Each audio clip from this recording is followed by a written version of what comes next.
Hello and welcome to News Central now, right here on News Central Television. I'm Kofi Bartels to begin this afternoon with a look at the headlines. Death toll from Goza, multiple bomb explosions in Borno State hits 23. Second phase of LagosCalaba Coastal Highway to be inaugurated in August.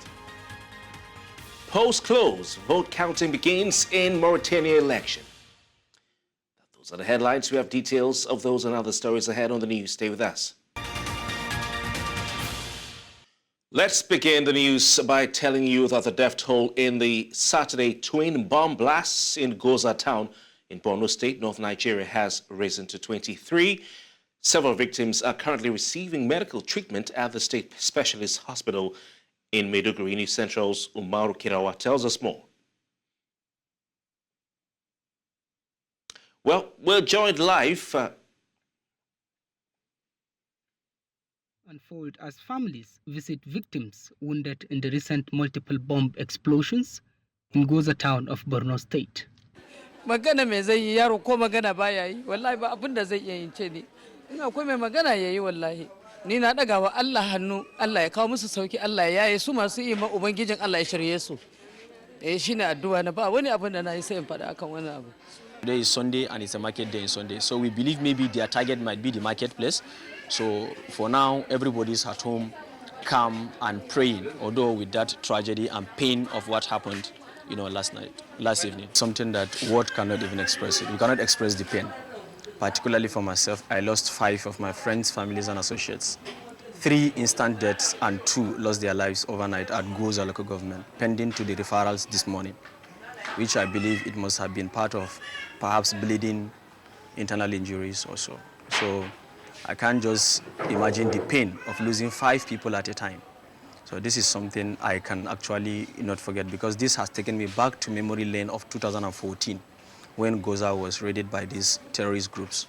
When da yake faruwa muna iya kokarin mu sanan kuma ana bin diddiki yanda za a yi a samu saukin abubuwan gaba daya, sai dai mu ce Allah da ya kawo mana sauki, kuma muna godiya da dukkan ƴan uwa shugabanninmu na Goza gaba daya local government in gaskiya muna godiya a yanda su suna bada goyon bayan su. From the few reports we received yesterday that there were bombs also in Pulka, but unfortunately it didn't blast. So see, that fear will still be there in people, and we just thank God that the military are taking care of these issues. Goza is under control for now. Officials have promised continued assistance to both patients and their families throughout their recovery process. We will only plead with the victims of the families of the victims to take it as fate from God that is destined to happen. It's not something that one will say can give the reasons for the cause of this. We just accept it as fate from God, because we can't even say how these people got to Goza. We don't know how many of them. We don't know why they did all this.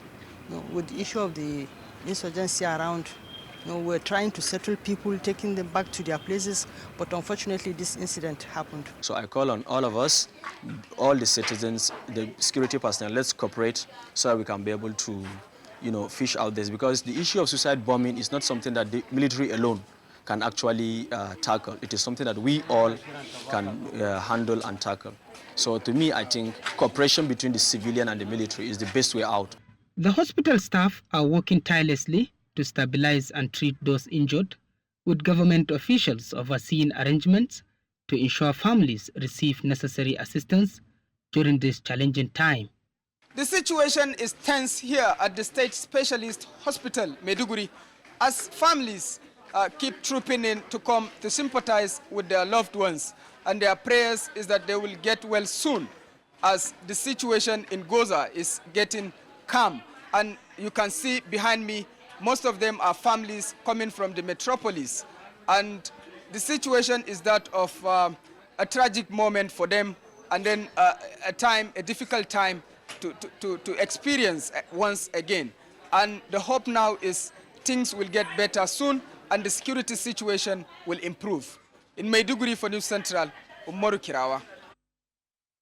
All right, we have Umar Kirawa, correspondent in Borno State, joining us now live right here on News Central. Now, Umar, good to see you, and thanks for the comprehensive report. Tell us, from what you know, is there any indication that of the intended victims of this attack or the motive for this suicide bombing? We hear that the explosions occurred not far from a military base. Sorry, can you come again? Yeah. Is there any indication as to the motive of this suicide bombing or the intended victims? Because we hear it happened not far from a military base. Well, so far, nobody can tell that, nobody can give reasons behind the suicide bombings, but the fact is they are here and they are just killing people anyhow with no reason. And even right now that I am talking to you, we are waiting for more ambulances coming from Goza. We just communicated with some of them. They are around Konduga, and hopefully some of the victims will be here at the State Specialist Hospital for treatment and then more support. Is this the first time that such an attack, be it by suicide bombing or terror attack, has taken place in Goza? If not, what security measures were set in place to ensure that something like this should not happen? Well, so far, the security have taken over some of the major streets of Goza, and then curfew has been declared since yesterday night. Immediately, the incidents got high, and then the security are, of course, on top of the situation. However, nobody can give more details of what is happening right now in Goza until some of the drivers who went to Goza to bring some of the victims tell us more about what is happening down there in Goza. All right, tell us about the response of the State Emergency Management Agency and other emergency services in the wake of these attacks. Well, the State Emergency Management Agency and, of course, the government as a whole have taken swift response by immediately supporting the victims, taking them to hospitals, providing ambulances. It's good that ambulances were available at Goza, and most of the victims were brought to the State Specialist Hospital, Maiduguri, and of course at the General Hospital, Goza, where some of the medical personnel also played a critical role in supporting the survivors of the bomb blast. So by and large, the government have really responded in terms of supporting the victims of the bomb blast. But from what from the information I'm getting from most of the families is that their hope is that this kind of ugly scenario will be tackled so that peace, the relative peace that people are enjoying in the state, will be sustained, so as every problem and challenges of the bomb blasts, of attack, and so on and so forth evaporates. It seems like Borno State was experiencing relative peace following years of terror attacks, including suicide bombings. Is there a sense or a fear that Borno may be returning back to the days of frequent suicide attacks or terror attacks, rather? Well, both natural. When incidences of this magnitude happen, fear usually comes to the minds of the people. But our people are very much strong, they are resilient, and from what I am getting from most of the people is that they believe that no matter how long the night is, it must give way to the light of the dawn. That no matter how much the incidents takes toll, one day, one time, people are hopeful that this madness or this unfortunate, ugly scenario will soon be a thing of the past. But however, much more needs to be done in terms of addressing the issue using persuasive means, and of course, much more use of force when persuasive means usually when persuasive means fails. Let's talk about the response by security agencies. Of course, we hear that a curfew has been declared Is there a beef up of security in Maiduguri itself, apart from Goza? Well, like I've said earlier, nobody can give very much detailed information about the security, the response of the security, or how the security are tackling the situation in Goza. But it's obvious that the security have declared curfew, and people are indoor, people are even scared of coming out. The security are going around to check, because there have been threat also of the suicide bomb attackers in Pulka town. So the security, I believe, they are going to crisscross and then check whether there are other potential threats that will that might happen. So the securities are on top of the situation. They have declared state of emergency, and hopefully things will get better in Goza and other parts of Kano State. All right, Umaru, you take care of yourself and stay safe, and we appreciate your reports and the work you're doing in a very challenging environment. Let's move on to other stories. The Minister of Police Affairs, Senator Ibrahim Gaidam, is intervening in the ongoing face-off between the Police Service Commission and the Nigeria Police Force. After concluding the recruitment of personnel into the Police Service Commission on June 4 released the list of 10,000 successful applicants for constable and specialist cadre roles in the Nigeria Police Force. 11 days later, the police rejected the list over allegations that the exercise was marred by corruption and irregularity. Now, following the action of the police, the Commission's union called for the removal of the Inspector General of the Nigeria Police Force, Kayode Gbetokum, for allegedly misrepresenting facts on the recruitment. Nigeria's Federal Capital Territory's Commissioner of Police, Benneth Igwe, has ordered a clampdown on vehicles plying the roads within or with single or no number plates across the nation's capital. He's also directed the arrest and prosecution of defaulters. In a statement by the command's spokesperson, Josephine Ade, Igwe warned car dealers against parking their vehicles in an unauthorized parking lot and driving beyond the stipulated time. Ade stated that the CP said that defaulters will be made to face the full wrath of the law. She also adds that cases of what is known as one chance operators in FCT have been linked to the practice, urging motorists and dealers to desist from such acts. Away from that, Nigeria's Independent Corrupt Practices and Other Related Offences Commission has launched a strategic plan to effectively tackle corruption amongst government's ministries and agencies. Now, this was during a workshop for management and staff of the commission, which held in Abuja and focused on effective monitoring and evaluation, especially as it helps deliver on their mandate, which is to rid the nation of graft. With more, here's News Central's Marvelous Obomanu. The 4-year strategic action plan of the Independent and Corrupt Practices and Other Offences Commission is expected to commence from 2024 and terminate in 2028. The plan embodies all the activities of the Commission as it relates to tackling corruption and tracking financial leakages. For ICPC to be able to work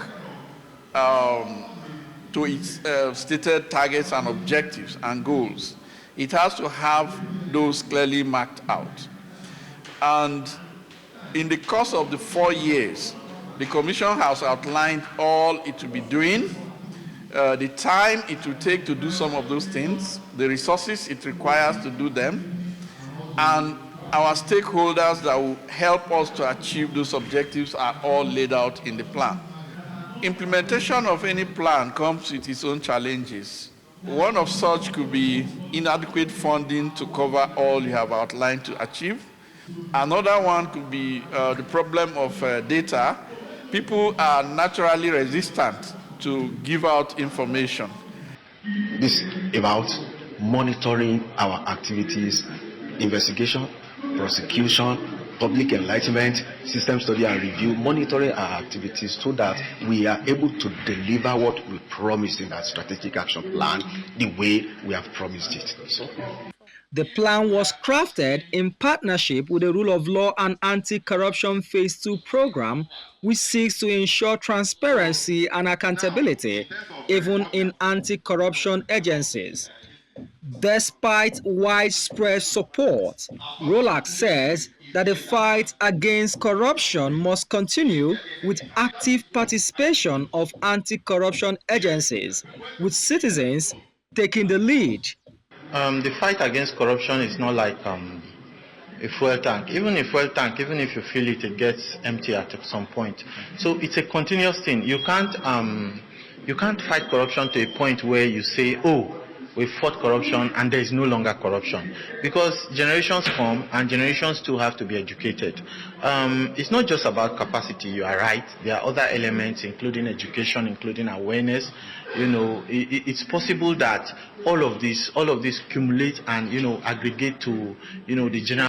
As senior staff of the ICPC undergo this capacity building training exercise, the Commission hopes it will give its personnel a better grasp of expectations required of them from citizens. In Abuja for News Central, Marvelous Obomano.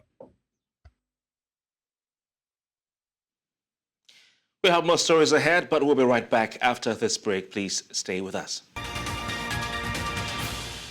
Welcome back. In its efforts to sustain the ongoing infrastructural development drive in line with its renewed hope agenda, the Nigerian Federal Government has announced plans to inaugurate the next phase of the LagosCalaba Coastal Highway from Cross River State to Akwa Ibom State. Minister of Works David Umahi disclosed this at a stakeholders engagement meeting held at Ibom Hall in Uyo, Akwa Ibom State on Saturday. This was contained in a statement by the Ministry's Director, Information and Public Relations, Edith Ekpeong, on Sunday. Speaking at the event, Senate President Godswill Akpabio expressed his appreciation to President Bola Tinubu for listening to his plea to start Section 3 and 4 of the Coastal Highway in Cross River State to Akwa Ibom State, while calling on the Akwa Ibom State Governor, Pastor Omoeno, to give maximum support to the federal government. The Transmission Company of Nigeria has announced plans to carry out critical maintenance work on the 132 kV Akure-Osogbo transmission line. According to a public notice, the upgrade will disrupt power supply to Ondo and Ekiti states for 2 months. The notice further indicated that the affected states will experience power outages that will last 9 hours daily, starting from Monday, July 1 to August 31.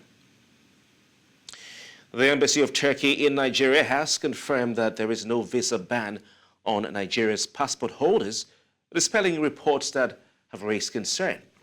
Reports surfaced on Thursday suggesting that Ethiopia, Turkey, and the United Arab Emirates had revoked certain privileges for Nigerian passport holders, such as e-visa on arrival, e-visa, and outright passport issue. Specifically, the report said that Turkey no longer allows Nigerian passport holders to obtain its e-visa, which was previously a seamless process. When contacted, the Turkish ambassador to Nigeria, Wumi Evelyn, stated that visa applications are evaluated on a case-by-case basis, addressing specific instances where applicants faced rejections. The Kano State government says that several milestones have been achieved in its quest to achieve targets set by the United Nations Sustainable Development Goals. Now, this was made known by officials of the state government as the state hosted its first sub-national convergence on sustainable development goals in the nation's capital, Abuja, with the aim of reviewing progress made so far and setting benchmarks for future efforts. With more, here's News Central's Amadine Wee. In attendance were senior officials from the Kano State government, including development partners. State representatives highlighted efforts being made by the current government to achieving key milestones of the Sustainable Development Goals. This is the first event of its kind in the whole country at a sub-national level. And if anything, this shows our commitment in Kano State to advance the SDGs. In 2019, the annual school census of Nigeria suggested that Katsina, among other 7 states, had low transition of primary to junior and from junior to secondary schools. Kano State recorded 47% decline of transition of children from primary 6 to JS1. It was reported in 2019 that 18% of deaths as a result of banditry-related issues were actually not the killing themselves, but lack of capacity by school communities to secure themselves in the event of the attack. Some people go towards the attack areas because they lack capacity.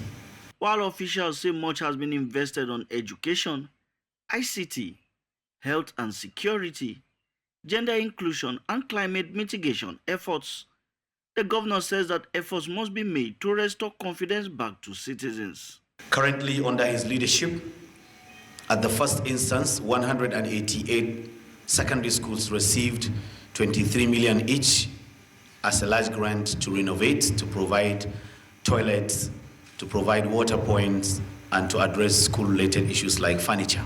We need to make people believe that leadership is about trust. Leadership is about justice, equity, all other things. We have reached certain age now.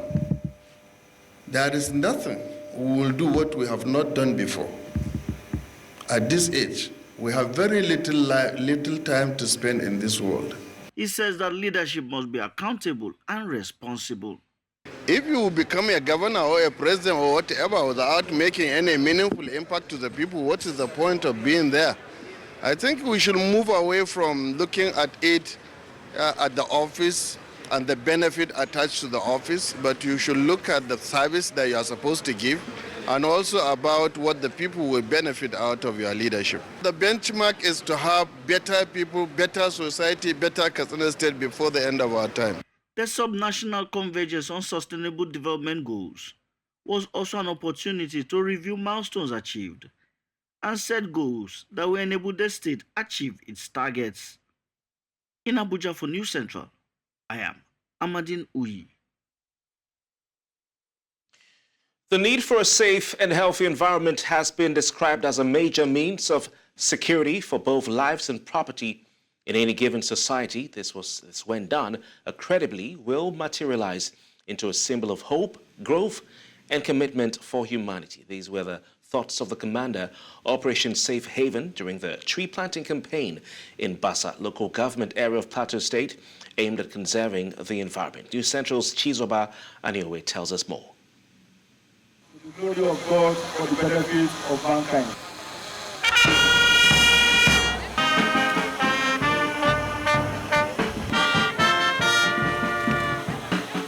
That was the General Officer commanding 3 Armored Division and Commander Operation Safe Haven, Major General Abdusalam Abubakar, at the groundbreaking event for the tree planting campaign by Government Secondary School, Basa local government area of Plateau State. Highlighting the indispensable role of trees in our lives, he called for collective action towards a safer and healthier environment free from criminal activities. The commander expressed confidence that initiatives like the tree planting campaign will not only enhance livelihoods, but also safeguard the environment. The act of planting a tree goes beyond the physical. It is a symbol of hope, growth, and commitment to nurturing our environment, the nation, and indeed the planet. Let us also embrace the spirit of unity and collaboration. Together, we can ensure a greener, healthier, and sustainable world. Stakeholders hailed the engagement of government secondary school students and teachers, applauding its profound impact on future generations. We would like to work with you to set up a peace club. And one of the tasks of the Peace Club will be to set up a framework for protecting these trees that we're planting today. Because if we do not set up a plan for making sure that they grow and they thrive, then, next year we may not see those. We take it seriously as a ministry. Especially, we have a program already designed with the Ministry of Agri that in the Plateau State we are planning, every student is going to plant a tree to protect the climate. And we are starting here.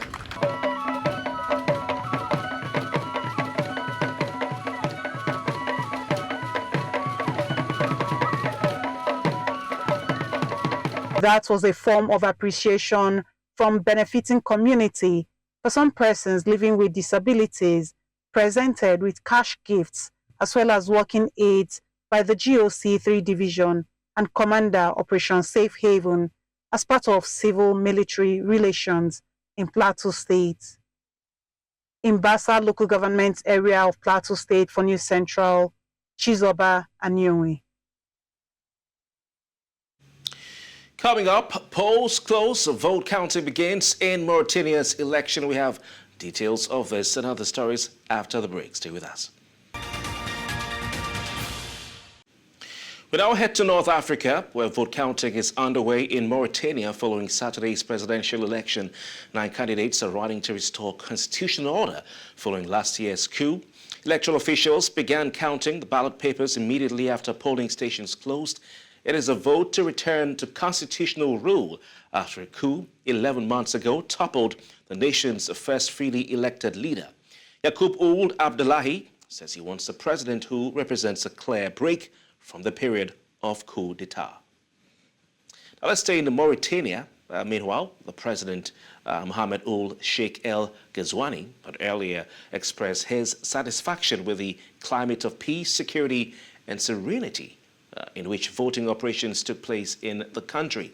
His comments came shortly after a human rights activist and opposition candidate, Biram Da Abeid, denounced the election as fraudulent. نختار نوجه أحر التهاني لجميع المواطنين على سلوكهم وعلى ظروف والجو التنافسي الإيجابي اللي تمت فيه الحملة الانتخابية.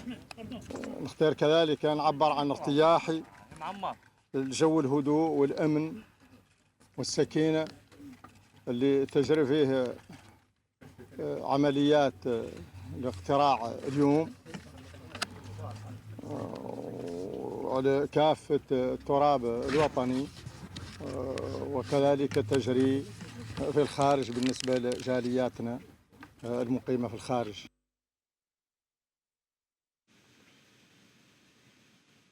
Staying in the region, at least 5 people have been killed and 59 others injured when a bus overturned on a coastal highway in Egypt's northwestern province of Mathrou. The motor coach overturned on the Alexandria-Mathrou highway, and victims were taken to 3 nearby hospitals, according to the report.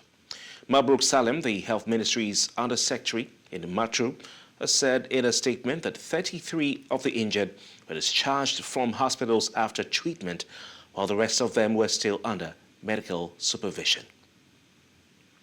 Still ahead, 2 dead, 1 missing in Switzerland landslide. We have details of that story and others when we return. Stay with us.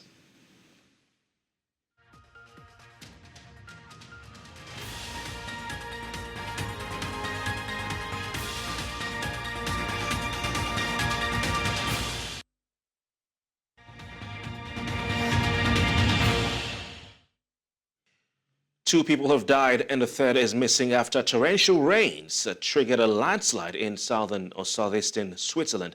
The mountainous nation faced severe storms over the weekend, prompting the evacuation of hundreds in the west after the Rhone River and its tributaries overflowed. Officials say the 2 bodies of 2 people were found by rescuers in connection with the landslide in the Fontana region. Also, at least 1 person has died and 5 others wounded in northeastern France after several masked gunmen opened fire at a wedding ceremony on Sunday. Sources suggest that the attack in the northeastern city of Thionville was linked to a settling of scores between drug traffickers. The shooting took place at a reception hall overnight Saturday to Sunday with around 100 people in attendance. 2 people were seriously injured and 1 of them is in critical condition. The perpetrators of the shooting have fled the scene. However, officials in a statement said the assailants arrived in a 4x4 vehicle, probably BMW. It adds that it was not immediately clear where the vehicle came from. At least 7 people have died in a Russian strike on the South Ukrainian town of Vlyansk in an attack that came hours after Russia said a Ukrainian drone had killed 5 people on its border village. According to reports from both nations, on a fatal day in the more than 2-year conflict, 2 children have been confirmed to have been killed in each attack. Люди всі, хто був, там перев'язували машини, грузили поранених, вивозили. Я свої машини вивозив, хлопці тут були, військові теж. Що всі люди друг другу допомагали. Це дуже сумно. Ну, зруйновано. У нас там колись був свій заклад, Мангал Хаус, десь у 19-му році. Да. Зараз того будинку немає. Я так розумію, що там усі, хто були, там була чебуречна, я точно знаю, там була парикмахерська, це вівторок, це субота, це 5 вечора, тут парк. Я розумію, що багато людей загинуло. And that strike in the city of Vilnius. Thousands of protesters gathered in Tel Aviv, Israel, calling on the Israeli government to take further action to obtain the release of the hostages that Hamas is currently holding in Gaza. The protesters are also demanding an immediate ceasefire to bring about an end to the more than 8-month fighting in Gaza, which has killed almost 38,000 Palestinians and at least 318 Israeli soldiers. Protesters carried pictures of some of the Israelis taken captive during Hamas's incursion into Israel last October, when some 250 people were seized. Everything changed since October 7th. For our government, nothing has changed. They're still holding on to their seats, holding on to their jobs, and this is the only thing that matters to them. They don't care that 120 of our brothers and sisters are still held hostage in Gaza. I don't think we have enough soldiers, which is also part of what we're protesting about.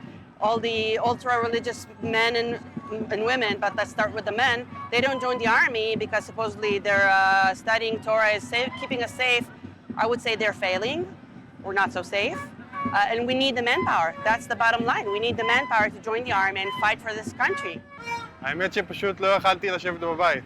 החלטתי שהגיע הזמן שכולם יצאו לרחובות ושנביא 1 מיליון או 2 מיליון איש החוצה ונפיל את הממשלה הזאת. זה פשוט בלתי נסבל. זו התנהגות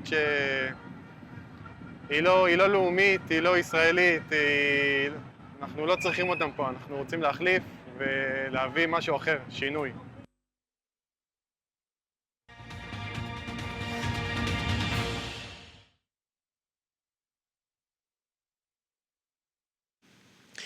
In business, the Nigerian Minister of Agriculture, Senator Abubakar Kyari, says the Nigerian government, the government of Saudi Arabia rather, has expressed interest in setting up manufacturing factories in Nigeria for the production of farming equipment. He made this known on Saturday following a meeting with stakeholders from the Middle East state. He said the aim was to support Nigeria's agriculture sector through mechanization by establishing the plants in the country. He adds that the Middle Eastern country has pledged to purchase from Nigeria 200,000 metric tons of red meat annually, as well as 1 million tons of soya. The Nigerian currency, the naira, has emerged the worst-performing currency in the world in the first half of 2024, according to a report by Bloomberg. Devaluation, insufficient dollar liquidity amid market volatility have hindered efforts by the Nigerian Central Bank to strengthen the currency. Besides the naira, Egypt's pound and Ghana's cedi were the world's other worst-performing currencies in the first 6 months of the year. Tracking data from FMDQ, Bloomberg said the naira weakened for a 9th straight day to 1,510 per dollar by the close of Thursday. Providing an update on the currency, the head of Africa's strategy at Standard Chartered Bank PLC, Samir Gadio, said, quote, while the naira is undervalued and has seen significant adjustment, the supply of dollars needs to improve for the currency to be supported, end of quote. Nigeria's foreign reserves have continued an upward trajectory, hitting $34.14 billion on Friday, having appreciated by 4.06% from $32.74 billion on June 3, 2024. This is according to data from the Central Bank of Nigeria. The country's reserves are boosted by the latest rounds of loans the federal government got from the World Bank. In May, the Bureau of Public Enterprises disclosed that the federal government had secured a $500 million World Bank loan to bolster the country's electricity distribution sector. Also, the World Bank revealed that the country will get $2.25 billion in support to enable it to stabilize the Nigerian economy. Consequently, the external reserves have gained over $1 billion in just 1 month.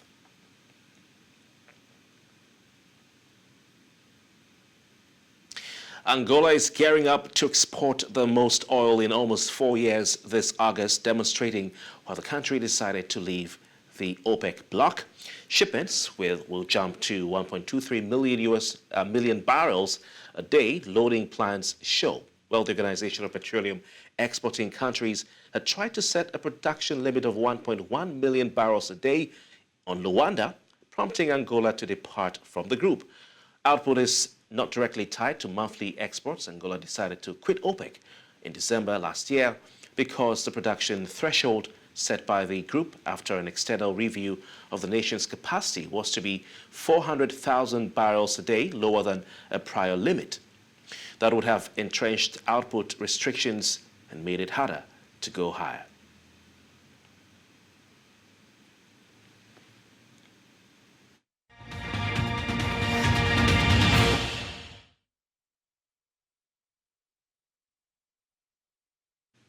Now let's talk sports. Head coach of the President Federation's Cup champions, Aliyu Zubair, stated that Abia Warriors underrated his side just before the Cup final, hence putting his side at an advantage to win the game. El Kanemi Warriors were crowned champions of the 2024 President's Federation Cup after they outclassed Abia Warriors in a one-sided final at the Mobolaji Johnson Arena in Lagos, securing their third national title.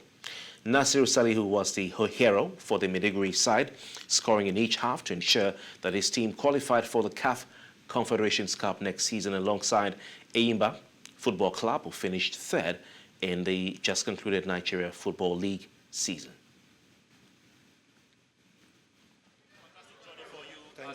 Thank you. First FA Cup title, how do you feel? I feel very, very delighted. It's not easy. It's not all coach that goes through his career that have this kind of day. So it's an opportunity, and I thank God for that. Even though they say Nigerian coaches saying we thank God is unethical, but I will say I thank God. All right, we saw a crop of young players with energy, today. What do you think played vital role for your team towards getting that deserved 2-0 win? I think you've mentioned it. You see, their resilience and their perseverance as players is something that is pushing us. No matter where we play, whether on the road, whether at home, they keep pushing. They never believe any team can beat them, even though it's not as if they are not unbeatable. But they always believe that, no. And besides, if you look at the way this game went, I remember when Abia Warriors were interviewed after their match with Pillars, they said El Kanemi is a pushover, and they paid for it dearly. I've always said it, anyone that underrates my players, he will pay for it, and they paid for it dearly. Let's look at the continent. I mean, it takes a lot of things aside just, the players, logistics-wise, and a lot of things going to the continent. You have been there before, and going this time around as the head coach or technical advisor, what should we be expecting from El Kanemi? Should we expect so much from them? I think going to the continent is a different ball game entirely. Like you said, not only the team, you must have the finance, the logistics, even the licensing. As we talk now, if you don't finish your licensing within 2-3 days, it's closed. They will close it. So they even start with that. So it's not kiddies play. Congratulations to El Kanemi Warriors, and a better luck next time to Abia Warriors. Well, let's go to other stories. American athlete Gabby Thomas has qualified for the 200-meter event at the Paris 2024 Olympic Games, as Sha'Carri Richardson narrowly missed out on the Olympic slot. The World 200 meters silver medalist Gabby Thomas maintained her superiority in the U.S. women's 200 meters with a dominant win at the U.S. Olympic trials as she clocked a stunning 21.81 seconds to win the race ahead of Brittany Brown, who finished second in a personal best of 21.9 seconds, and Mackenzie Long sealed the podium in 21.91 seconds. Reigning world 100-meter champion Sha'Carri Richardson fizzled out to finish fourth and will miss out on the women's 200-meter Olympic event. Alex Pereira made a successful defense of his light heavyweight championship after he stopped Jiri Prochazka in the second round of their main event match at the UFC 303 held at the T-Mobile Arena in Las Vegas. Pereira agreed to step in at a late notice for an event which was originally meant to see the return of Conor McGregor. The Brazilian, after a strong first round, ended the fight early in the second, landing a devastating head kick before following it up with a flurry of punches that forced referee Herb Dean to jump in and end the match. The rest of the main card saw Diego Lopez outpoint Dan Ige in the catchweight division. Roman Dolidze defeated Anthony Smith via unanimous decision in the lightweight heavyweight bout, and Macy Chiasson stopped Mayra Bueno Silva thanks to a second-round doctor's stoppage. Former manager of Brighton Football Club, Roberto De Zerbi, has been confirmed on Saturday as the new head coach of Ligue 1 side Marseille. The club announced earlier in the week that it had an agreement in principle with De Zerbi, but a new statement on their website cemented the deal. De Zerbi, who is 45, replaces Jean-Louis Gasset at the helm of the 1993 Champions League winners. And that's all at this hour. Before we go, let's take another look at some of the major stories. The death toll from Goza multiple bomb explosions in Kano State has hit 23. The second phase of the LagosCalaba Coastal Highway will be inaugurated in August by President Bola Tinubu. Polls have closed and vote counting has begun in the Mauritanian elections. Many thanks for watching. We'd like to hear from you. Please send us your eyewitness reports using the WhatsApp number and email address on your screen. Also, do follow us on social media. We have News Central TV on the major platforms. You can also watch DSTV, News Central live on DSTV channel 422, on StarTimes channel 274, on Evo TV, and on YouTube. Many thanks for watching. I'm Kofi Bartels. Enjoy the rest of your day.